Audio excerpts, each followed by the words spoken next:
Want to better understand yourself, others, and the best path for your life? Welcome to Authentic Living, podcast for a better life. The podcast where we delve into life themes and how learning who you authentically are can change your entire life. Here are your hosts, John Boris and Kim Ely. Hello, and welcome back to Authentic Living, podcast for a better life. And you are here with your co-hosts, me, Kim Ely, and also John Boris. Hello. Hello. And I am really interested to talk about this topic, John, because this is something nobody likes. And it is rejection, right? Oh, yeah. Nobody likes rejection. So tell us a little bit about rejection and how it's related with our lives and authentic living. Well, first of all, I must say that I had this problem with rejection when I was in the sales industry, door to door for 20 years, though. So I had to solve rejection quickly. And I could not do it through any sources that could be found in this country. I had to explore European sources. And also, what started me on this was, of all things, Maslow, and he has a hierarchy of needs. And so I started examining what was being printed about that and also reading what he actually said, and they're not the same. But in so doing, I was able to learn ways to combat rejection. Awesome. I just wanted to jump in real quick because you mentioned one of my favorite people, Mr. Abraham Maslow. I believe that's his full name. That's right.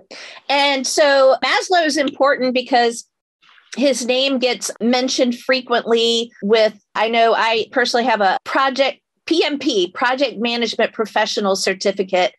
And part of what we studied as part of our body of knowledge included Mr. Maslow and the hierarchy of needs. So I just wanted to shout out to Mr. Maslow. Not that he's still with us, but Maslow fans. So that's right. No, he was outstanding, very brilliant. But what he said and what the American version is quite different. Okay. And so it started off with the fact that I have here is the theory of human motivation by Maslow. And so I'm just going to read just a little bit to give you an idea of how different it really is between what we've been told and what he really said. Now, the 5 levels are physiological needs, safety, belonging, esteem, and finally, self-actualization. Those are the general 5. Go ahead. So those are usually shown as a pyramid. Is that correct? Yeah. Okay. So what's the bottom layer? Self-actualization is a little tiny bit on the top. Right. So you start from the bottom and build up. Is that correct? Yeah. Okay. Yeah. So it's like physiological. You need food, you need sleep, you need shelter, things like that. Safety, you need clothes and shelter. Belonging, you want to be part of a group. You need to experience affection. And then you want to build your own self-esteem. And the final level is self-actualization. So that's what the American version is. Okay. Okay. And each one is in lockstep. You need to solve the physiological issues, then you solve the safety issues. Okay. So this is how we're taught. That's what I remember learning, that you have to satisfy the base of the pyramid first before you can move up to the next level.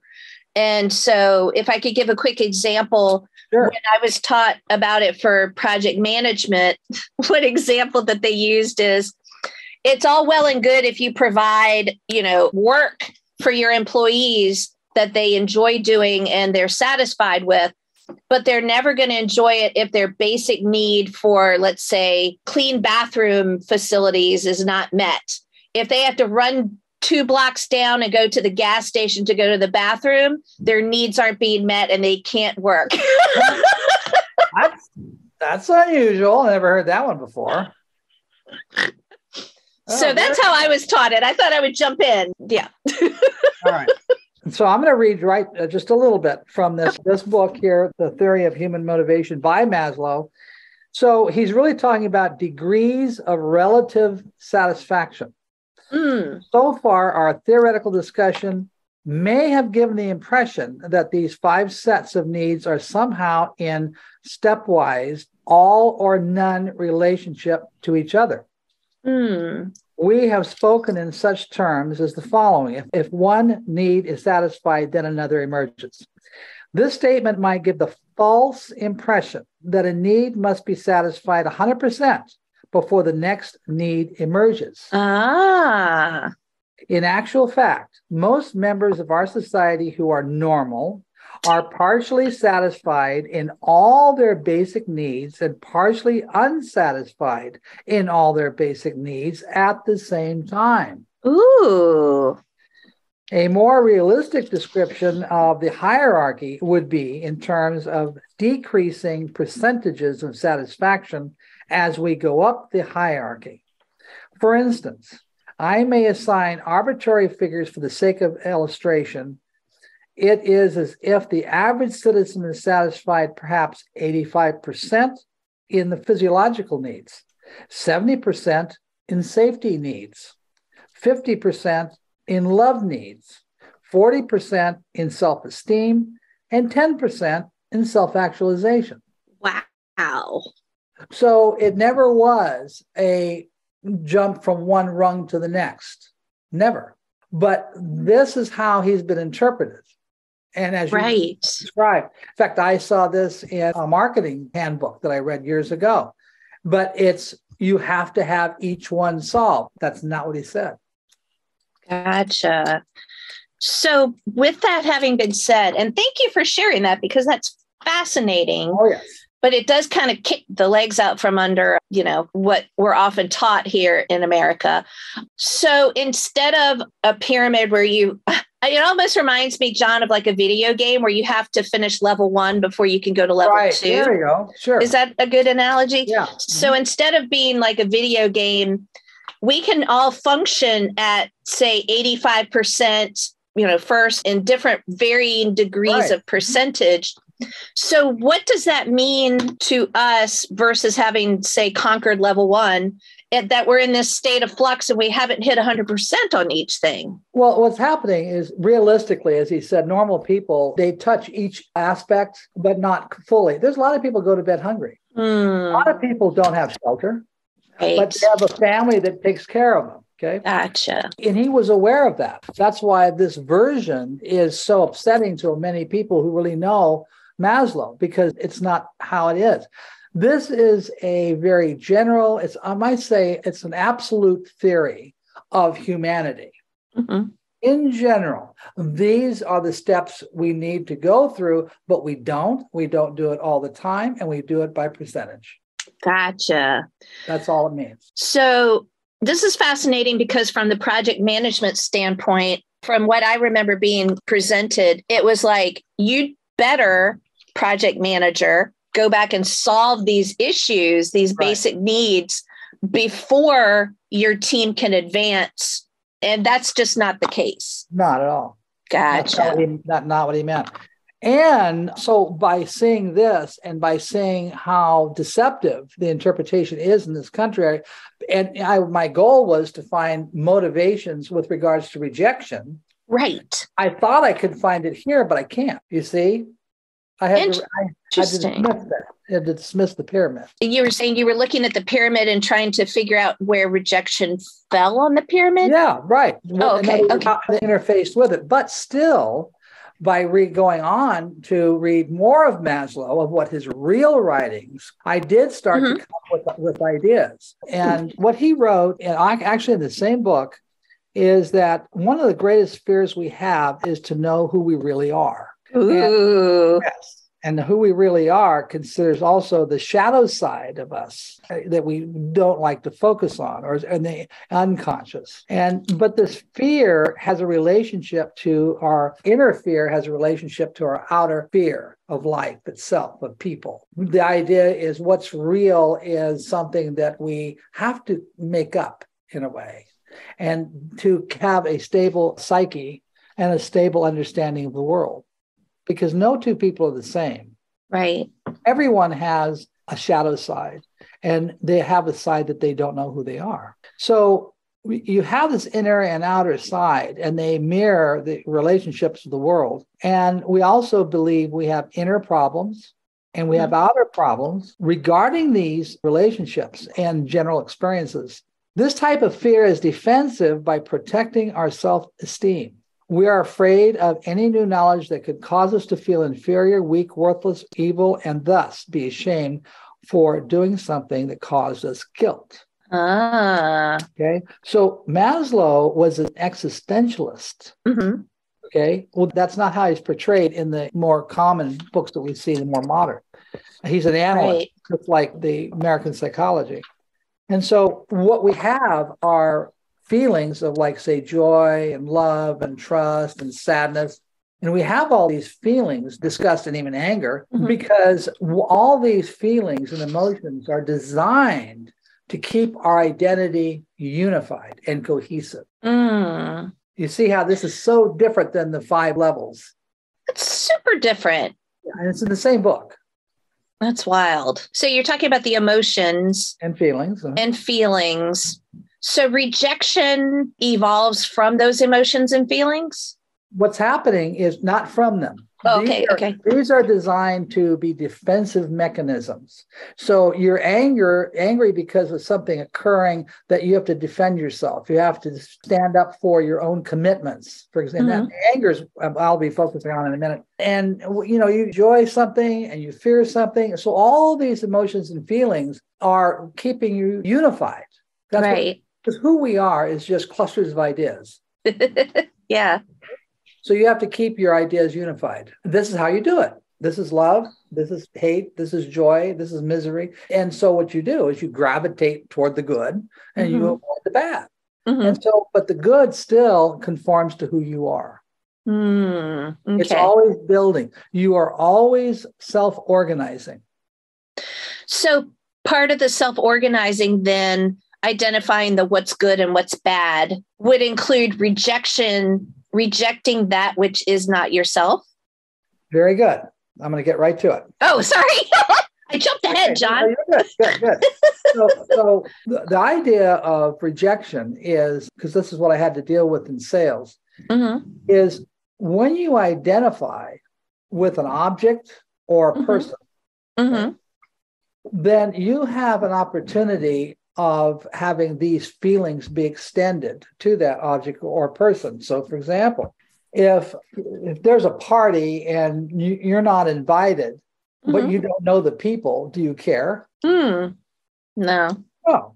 So it's not that rejection is always rejection to the person, because they have their own type and kind of rejection that impacts them, because it has to correspond to, does it help or hinder the unification of the identity? Gotcha. So when I was out in sales and they said, no, first thing that happened was, and they teach you in sales courses, is you have to identify with what you're selling. You have to believe in what you're selling. Many times, even car lots will have a new member buy a car, or rent a car, one of their cars. So they have to be a believer. And sometimes sales kits, you have to be a believer. So when I have something I can identify with, this is me, okay? So when I go out in the world and I am really trying to do something good, and someone is saying no, they're saying I'm not good, I'm bad, I'm not worthy. They're rejecting you, not just the product. You feel it is you they are rejecting. When you identify, this is very important, when you identify with the object, now a lot of people do, when you identify with the person. So if a good friend of yours didn't invite you to a party, you'd be hurt. You'd feel rejected. That's because you identify with that person. Gotcha. So the first fault, for example, that I learned in sales was the idea that when you identify with what you're selling, then when they say no, they're saying no to you.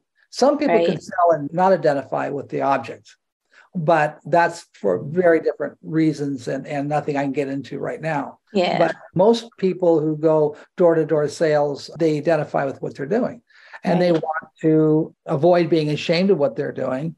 Right. And so the way this works, I always say that I think of a river, And I say there's one bank is called guilt and one bank is called shame. And you're the bump going down the middle. So when you do something that is counter to that unification of your identity, you feel guilty. When you're being someone who's outside of your normal identity, then you'll feel ashamed. So, for example, if I went into your office there and stole $10 out of your purse, then I would feel guilty for doing that. And I'd walk out feeling ashamed because now I'm a thief. Ah, and that's counter to your identification of John is a good guy. Right. So the guilt and the shame are the barriers of this river that keep us in the center. Now, when someone says no and rejects what we're doing, who we're with, or who we're being, then what happens is that triggers both the shame and the guilt. Wow. And that's what rejection is when they're both triggered. I feel ashamed for I'm out there saying something, or maybe not. Maybe I'm in a group of people and I say something that is really out of character for me. And I walk away and I feel ashamed for what I said, or guilty for what I said to this other person, because it's not who I am. And so therefore, because the guilt and the shame have both been triggered, do you self-reject or do you feel rejected by the group? I feel rejected by somebody else. I don't reject myself, but rather I feel, because the idea of rejection is also the social component. So I can feel shame and guilt alone. Gotcha. But rejection has to be done by someone else. Rejection is done by someone else, but you can experience the guilt or shame like, dang it, why did I say that? Like you're kicking yourself afterwards. But that's not the rejection. The guilt and shame are related to the rejection because say you say something off color at a party and you feel guilty and ashamed about it, but then the group is who rejects you and says, oh my gosh, did you hear what John said? Right. Is that correct? Okay. Yeah. Okay. Yeah, but the idea is the rejection is a sentiment that is out there in the world. Right. But it has to trigger something in me, which is my capacity for shame and guilt. Gotcha. So now, how do you overcome that? Good question. I had to do that. Yeah. So for our listeners who haven't listened to the first podcast, I tried to sell 7 times and got fired and quit. Got fired 4 times and quit 3 times. So, I mean, I had to, eventually I found myself in sales again, and I had to resolve this problem of rejection. Absolutely. So the way I did this. Wait a second. It's almost time for us to take a break. All right. And this would be a fabulous topic to come into after our break. All right. So we're going to take a quick break. And when we come back, we're going to find out, John, how you overcame rejection. After a quick break, John and Kim will be back with more of Authentic Living, podcast for a better life.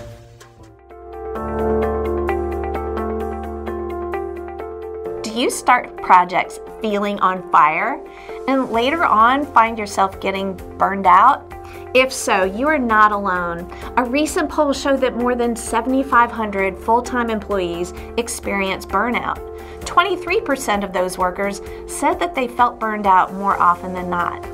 I want you to know it is normal to feel burnt out. Cut yourself some slack. In Keeping Your Spark, I empower your project or team members with 5 surprising ways to keep their spark going, even if they currently feel like a burnt ember. Contact me at kwe@kwepub.com or at 804-536-1972 to book me and reignite your spark. Welcome back to the Authentic Relationships Podcast. Here's John Voris and Kim Ely. Hi, welcome back to Authentic Living, podcast for a better life with Kim Ely and John Voris. John, before we went to break, we were talking about rejection, and you were just about to share with us how you overcame rejection. Oh, yes, I had to do that. And I had taken courses on overcoming rejection, but they're always the same. It's not about you, it's about the product you're selling, or it's just don't take it personal, or maybe their problem. et cetera. And nothing ever worked. Mm. So by dismissing the 5 levels from Maslow, but also reading on to see that what's really going on is we're always in a state of self-organizing our identity. And we have these feelings and emotions that are there to keep us guided so that we can stay within the parameters of who we are. Then that's how I came up with the guilt and the shame and the river. But now the question is, how do I overcome it? Right. So, and many people are going to balk at this, but I really believe in anger. Ooh, that is controversial. Controlled anger.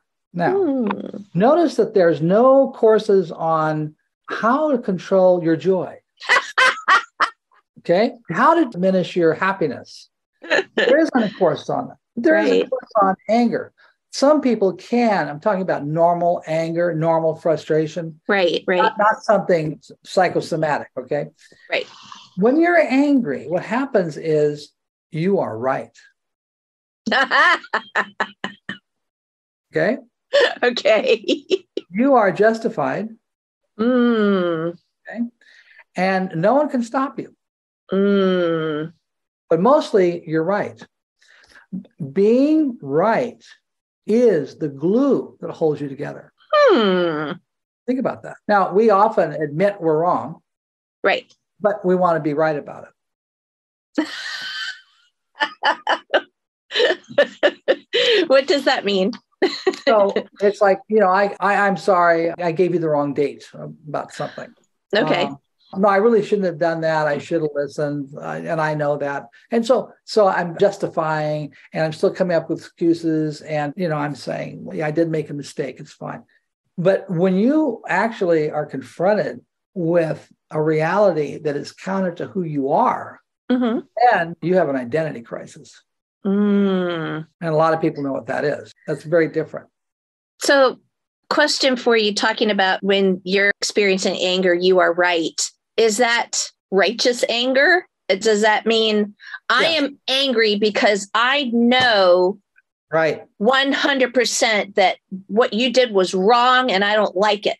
I like that. Excellent. Excellent. So what I did is, because the theme is wisdom, what I would do is sit in the car and I would say to myself, I'm going to go out there in the world. I'm going to find out those people who want to know the truth. The people who don't know the truth, I couldn't care less. But I'm going to tell them what the truth is because they don't know. They are truly ignorant of the truth. And I would just have this mantra in my head. Yeah. And I'd also, in the beginning, I didn't have to do this later, but in the beginning, bring up the anger. Bring up last time I was angry at someone so I could feel it in my body. Okay.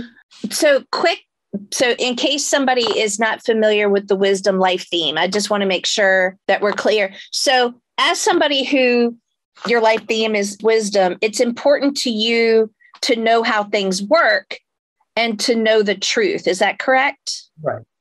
So if somebody were to reject you, you were essentially saying, oh, you don't want to know the truth? Am I on the right? Okay. Exactly. Okay. Just wanted to make sure that was clear. Okay, cool. So if you were going out in the world and someone turned you down, whatever you're selling, so that you could just say, oh, so you don't care. Because I'm a love theme and I'm all about caring. So I'd be like, you uncaring fool. Exactly. Thank you. Thank you. That's exactly right. So in that moment, you're going to have all the confidence in the world. No one can touch you. It's going to be like a huge wall, and you're going to be right about it. And you're going to go to say, well, I don't want to deal with you. And you'll just go to the next door. And so the rejection then doesn't sting as much? It doesn't occur. It doesn't occur. Okay. Got it. That's the difference. See, I have taken sessions on overcoming rejection, and it didn't do anything except disguise it and give it another word or name or whatever. You have to live with it. And so it never did any good. But see, human beings are given all the tools they need to combat, control, and many emotions when they're unneeded. And so what I had to do is get rid of this rejection idea. So getting back to this, if someone doesn't invite you to a party, but you don't know who they are, you don't feel rejected. There's a lot of people who Right. say no to you and you're not going to feel rejected because you're not going to identify with them. So what's happening is I'm identifying with the idea of knowing and what you know, not the okay. So I'm here to teach you. Mm-hmm. And I have an object to do it, but it's a catalyst. That's all it is. Right. I'm going to teach you. So in your case, you might say, I'm going to teach you compassion, and this is what I have.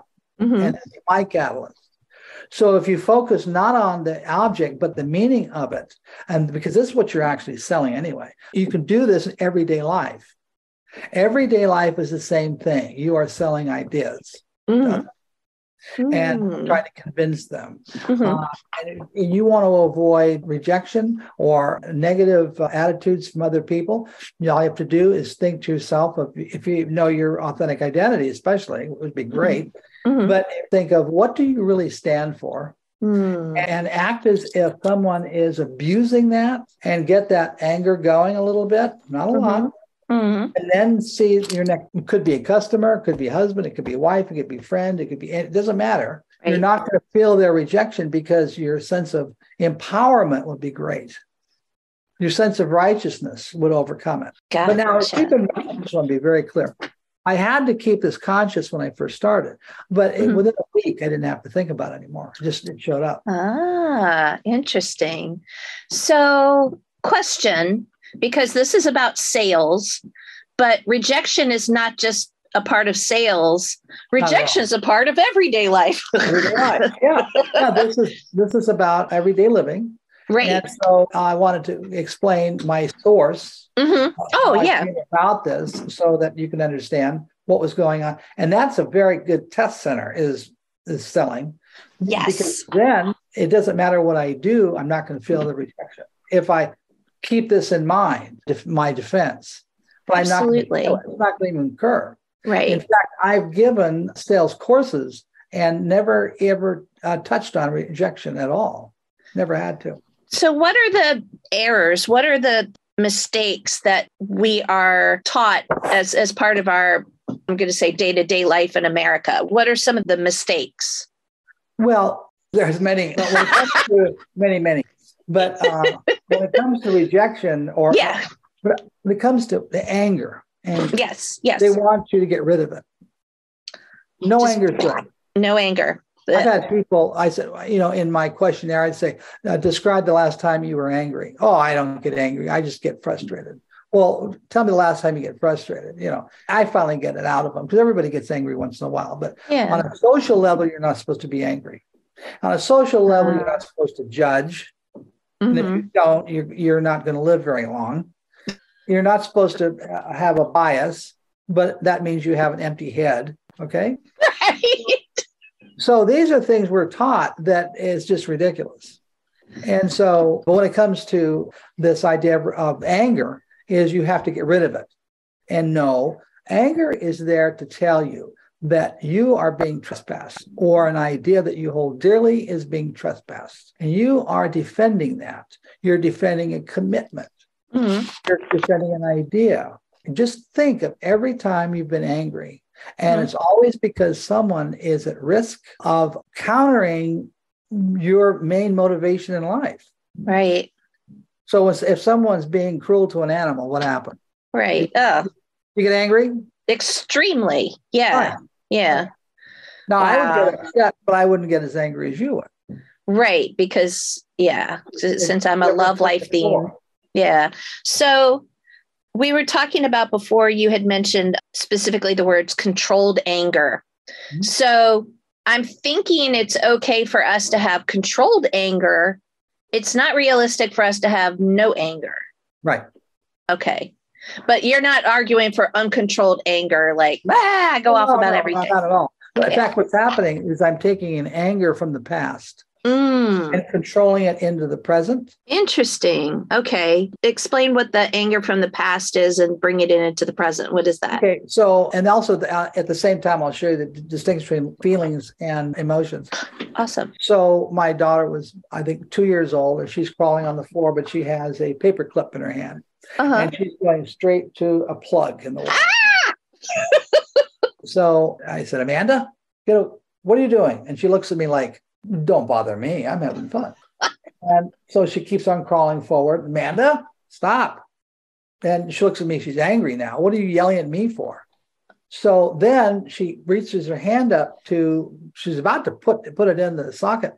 And I go up there and I slap her, two fingers, okay? Slap her hand, and there she's crying and everything. As I told you, you don't do that. So I was angry because she wasn't listening to me. Right. And the listening to me is not the issue. The issue is I was trying to save her from harm. So what's happening is my love for her is the feeling. Mm-hmm. My anger is the emotion. Generated by the feeling. And that's what made me slap her hand with my fingers. Gotcha. So feelings are judgments. Right. That's another issue that is really distorted in this country. Yeah. Yeah. Even Jung said it. Jung said, if I feel cold, I'm judging that I'm cold, aren't I? Yes. Okay. I feel hot. I feel whatever. So you feel that you're making a judgment. And in fact, in psychology, feelings are mostly overlooked unless they're described as accumulated emotions. Mm-hmm. Feelings are triggered by emotions. Mm-hmm. Okay. Well, they are too. But on the other hand, how you feel about something first can also designate how the emotion you're going to have about it. That makes sense. I've often heard the people you love the most are the ones who will drive you crazy first. There you go. And I'm thinking based on what you're saying, it's because you have the feeling of love, but then your emotion is you're trying to, like, let's say my husband does something that annoys me. No. I know, shocking. Like, okay, he doesn't really do this, but let's say hypothetically, he doesn't throw his clothes into the clothes hamper. Well, I'm guilty of that one. And so I love him madly. So I don't want to get mad at him. I'm not like, hey, let's get angry. But the emotion I have is love. But also I care about him not leaving his clothes all over the place. So the emotion is anger. Like, what? Aren't you a grown man? Can't you manage to put your clothes into the hamper? Is that an example of it? That's an example, but also you're missing that's a male characteristic. Okay, maybe not the best example to use. I'm trying to think of something else. You know how you have a loaf of bread and guys will take a couple slices out and roll it up? That's a male characteristic. Yeah, it is. Don't get me started, John. We can have a whole list. No, I'm just kidding. But because you have the feeling, like you were talking about with your daughter and the paperclip, it wasn't, hey, I feel angry at her. You love her. Right. You were just like, oh my God, she's going to hurt herself. And because I love her, I need to get upset and create a reaction. I need to be in action. Yes. Gotcha. So now I could take that moment when she wasn't paying attention to me and I'm sitting in a car, right, in a different city. And I'm sitting here thinking about that moment. And I could picture that and how angry I got. And so now then I just feel that. And okay, so now I transfer this to, I want to present a product to someone or an idea. Right. Or anything. And so when I do, I want to know, do they really want to know the truth? Do they really want to know what's going on? If not, if they want to stay ignorant, I don't care. I don't care for the ignorant. I don't care. And so that is actually in the back of my mind when I first started. But after a while, it was, I'm looking for smart people. There we go. So that's what you were talking about with taking that anger from the past and bringing it to the present day is you can, I'm going to call it channel that anger, use that feeling, that emotion that you had with your daughter and say, for her, you care because you're like, I love her. And so I care that she knows that she learns the truth. You don't do that. Mm-hmm. But with other people, if they're like, nah, I'm not interested in what you've got to share. You're like, you're not my people. You know, you're not truth seekers. Right. But now here you go. Now, maybe this is on a very low scale of anger that I had. And some people can really be very destructive in their anger. And I understand that. Mm-hmm. But in that case, would it make any sense for me to take a course on eliminating or adjusting my anger? No. Because you would still feel the same, right? But no, it had a function. What you're doing is you're denying the function of what that anger did. Oh, I see. Okay, gotcha. So that's why I have talked to many people that went to anger management courses, and most of them say they don't work. They've had articles on it, they don't work. Why? Because anger is natural. Anger is a defensive mechanism that we all have. Don't deny it, use it. Say, why am I angry? Okay. And then why do I feel that way? And then why do I feel that way? Kind of reduce it down to a sense of what it might be, and then take the next time you're angry, do the same thing, and you're going to have a pattern rapidly of I get angry when, and there's certain circumstances that show up. Now, how do those certain circumstances show up? So in authentic systems, it's always someone doesn't know. In love quadrant is somebody's not caring, and justice is not fair. And the power quadrant, someone's being weak, forcing someone else to be weak. Okay. And so you'll always find the anger tethered to one of those four. So that's so fascinating. The anger really is a tool for understanding who you really are. It's keeping it together. It's to be maybe embraced is a strong word, but understood, not to be rejected. Not to be rejected. Get it? There you go. Sorry, that was unintentional. Yeah, it really seems like anger is, again, still to be controlled because nobody wants uncontrolled anger. But just to understand, like, dang, that ticks me off. It's like, have that awareness, take a beat and go, oh, why does that make me angry? And that will teach you something about yourself. That's right. And then I've had people who were in sales that were love people. And they had a real problem with rejection. And so then I said, well, what makes you angry? And what makes me angry is one of the words they use is take advantage over other people. So what gets me angry is these companies are taking advantage of many people. And I like to combat that. Right. Because I'm caring for this person standing in front of me, and I need for them to understand that. And if they can't understand that, I want nothing to do with them. Right. It's like, it reminds me of this story of somebody. Do you remember hearing about it was spam emails, and people would write emails and say, hi, I'm a prince in Nigeria, and I just need for you to share with me, $20,000, and then I will give you $20 million. Right? Yeah. Those things. And there was actually someone who kept sending money to these fraudsters, and people were getting really angry about it with them. Like, how can you be so, foolish? Evil on their part, but foolish on the other. And so, of course they were angry at the fake, the fraudsters, but really they also were angry, like, how can you keep doing this to yourself? And eventually they had to come to the realization, like, kind of like you can lead a horse to water, but you can't make them drink. You can tell somebody not to send money to a Nigerian prince. You can't stop it. Right. So that kind of mindset, like, oh, well, say in the South, well, bless your heart, I'm just done with you, Well, on that score, it's just a lot of people, when you're honest, you assume everyone else is. Yes. When you're truthful, you assume everybody else is truthful. Yeah. So that's why people get stuck into situations like that. Yeah.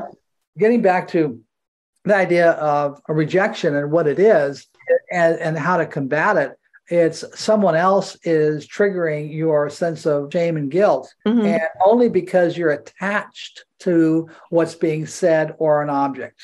Right. So if you detach yourself from that object, you're not going to have that feeling. And especially if you bring in anger into it, that's another shield. Yes. And because you will be very righteous in the moment. Yes. And no one can touch you when you're angry. Right. So true. That's how I combated that. And also business and in other relationships, et cetera. Yeah. Oh my gosh, this has been so fascinating, but we have reached the end of our time, John. Oh, okay. All right. I wish to reject that notion, but I have to accept the reality that it is our time. So, John, thank you so much. So if somebody is like, holy moly, I want to know more about this, How do they get in touch with you? Well, one, you email me at john@authentic-systems.com. Excellent. And I believe I've got a site in construction. Yes. Right, johnvoris.com. I believe so. Yes. Yes. And so either way. And I do answer the emails. Excellent. Excellent. Yeah. Well, thank you so much. This has been another amazing episode. And thank you, listeners, for listening to us. And one thing I'm going to do is make sure in our show notes that we include the name of that book by Maslow. So if somebody wants to learn more about that, we can do that. Oh, sure. Awesome. Thank you so much, John. Bye-bye. Bye-bye. This concludes another episode of Authentic Living, podcast for a better life. Thanks for spending time with us. Hope you join us again soon.